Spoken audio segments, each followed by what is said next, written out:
এক ব্যক্তি নামাজের মধ্যে হাঁচি দিলে আমি উত্তরে ইয়ার হা কুমুল্লাহ পড়িলাম। আশেপাশের লোকেরা সতর্ক করার উদ্দেশ্যে আমার দিকে চোখ বড় করিয়া তাকাইল। আসসালামু আলাইকুম রাহমাতুল্লাহি ওয়া বারাকাতুহু। সমস্ত প্রশংসা সেই মহান আল্লাহ তাআলার জন্য, আলহামদুলিল্লাহ। লাখো কোটি দরুদ রাসূলের উপর সাল্লাল্লাহু আলাইহি ওয়াসাল্লাম। সম্মানিত দর্শক শ্রোতা, দিনী ভাই ও বোনেরা, আমরা নামাজের গুরুত্ব এবং ফজিলত সম্পর্কে জানার চেষ্টা করতেছি। বিশেষ করে নামাজের মধ্যে যে খুশু খুজুর সহিত নামাজ পড়ার প্রয়োজন, নামাজের মধ্যে যে মনোযোগ একাগ্রতা রাখার প্রয়োজন, সেই ব্যাপারে কোরআন সুন্নাহ থেকে জানার চেষ্টা করছি। তো আমরা আজকে হাদিস থেকে নামাজের মধ্যে মনোযোগের ব্যাপারে আল্লাহ রাসূল যেভাবে নির্দেশ দিয়েছেন, আল্লাহ রাসূলের অসংখ্য হাদিস থেকে আমরা কিছু এভাবে জানার চেষ্টা করব ইনশাআল্লাহ। হযরত ইবনে আব্বাস রাদিয়াল্লাহু তাআলা হইতে বর্ণিত এক তাফসীর মতে কানিতিনের অর্থ হইল খাশিইন, অর্থাৎ খুশুর সহিত নামাজ আদায়কারী। এই তাফসীর অনুযায়ী হযরত মুজাহিদের বর্ণনা উপরে উল্লেখ করা হইয়াছে যে রাকাত দীর্ঘ হওয়া, খুশু খুজুর সহিত নামাজ পড়া, দৃষ্টি নিচের দিকে থাকা, আল্লাহকে ভয় করা ইত্যাদি বিষয়ক খুশুর অন্তর্ভুক্ত। হযরত ইবনে আব্বাস রাদিয়াল্লাহু তাআলা বলেন, প্রথম হুজুর সাল্লাল্লাহু আলাইহি ওয়াসাল্লাম যখন রাত্রে নামাজে দাঁড়াইতেন, তখন ঘুমের ঘোরে নামাজের মধ্যে যাহাতে পড়িয়া না যান সেই জন্য নিজেকে রশি দ্বারা বাঁধিয়া লইতেন। ইহার ওই পরিপ্রেক্ষিতে অবতীর্ণ হয়, অর্থাৎ হে প্রিয় হাবিব, আপনি এইরূপ অতিমাত্রায় কষ্ট করিবেন, এই জন্য আমি আপনার উপরে কোরআন নাজিল করি নাই। সূরা তাহা আয়াত 1 থেকে 2। আর এই বিষয়টি তো কয়েকটি হাদিসে বর্ণিত হইয়াছে যে হুজুর সাল্লাল্লাহু আলাইহি সাল্লাম এত লম্বা লম্বা রাকাত করিতেন যে দীর্ঘ সময় দাঁড়াইয়া থাকার কারণে তাহার পা মোবারক ফুলিয়ে যাইত।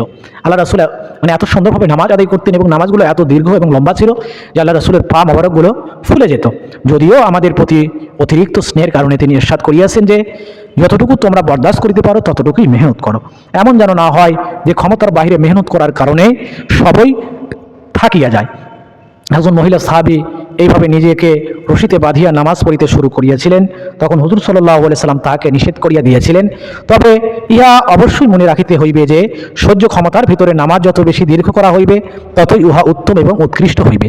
কারণ নবী করিম সাল্লাল্লাহু আলাইহি সাল্লাম যে পা মোবারক ফুলিয়া যাওয়ার মতো দীর্ঘ সময় দাঁড়াইয়া নামাজ পড়িতেন, উহার পিছনে কোনো রহস্য তো অবশ্যই আছে। এমনকি সাহাবায়ে কেরাম রাদিয়াল্লাহু তাআলা আরজ করিতেন যে আল্লাহ তাআলা সূরা ফাতহের মধ্যে আপনাকে ক্ষমা করিয়া দেওয়ার ওয়াদা করিয়াছেন, তবুও আপনি এত কষ্ট করিতেছেন।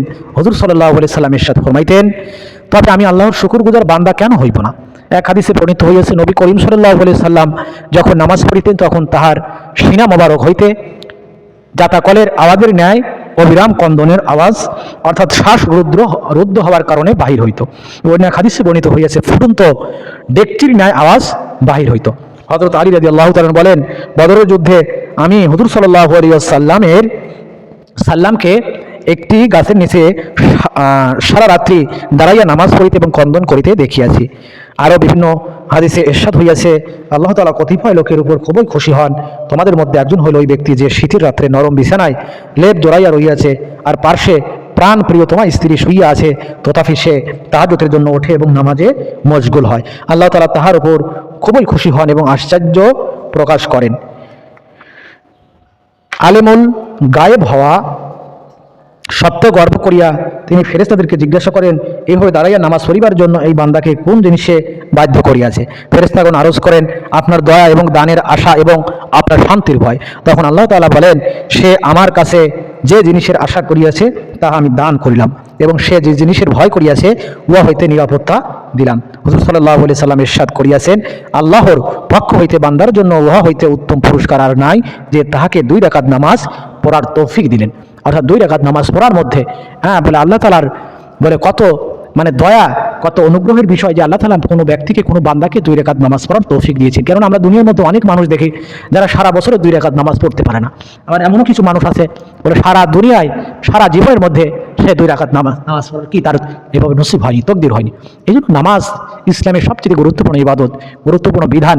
নামাজ বেহেশতের চাবি। নামাজ ঈমান এবং কুফরের মধ্যে পার্থক্য বলে নামাজ যারা ইচ্ছাকৃতভাবে ত্যাগ করবে তারা কিন্তু আল্লাহ তাআলার শাস্তির সম্মুখীন হবে। আর যারা নামাজের ইহতিমাম করবে, গুরুত্ব সহকারে নামাজ আদায় করবে, আল্লাহ তাআলা তাদের রিজিকের মধ্যে বরকত দিবেন, সম্মান ইজ্জত দান করবেন, এইভাবে তাদের সুখ শান্তি সফলতা দান করবেন। এই জন্য আমাদের প্রত্যেকের উচিত নামাজের ব্যাপারে যত্নবান হওয়া, বিশেষ করে নামাজগুলো খুশু খুজুর সহিত আদায় করা, মনোযোগ সহকারে আদায় করা। মহান আল্লাহ তাআলা আমাদের সবাইকে সঠিক বুঝ দান করুক, আমিন। ভিডিওটি ভালো লাগলে অবশ্যই শেয়ার করে দিবেন। পরবর্তী ভিডিও পাওয়ার জন্য আমাদের সাথে থাকার চেষ্টা করবেন ইনশাআল্লাহ। আসসালামু আলাইকুম ওয়া রাহমাতুল্লাহি ওয়া বারাকাতুহু।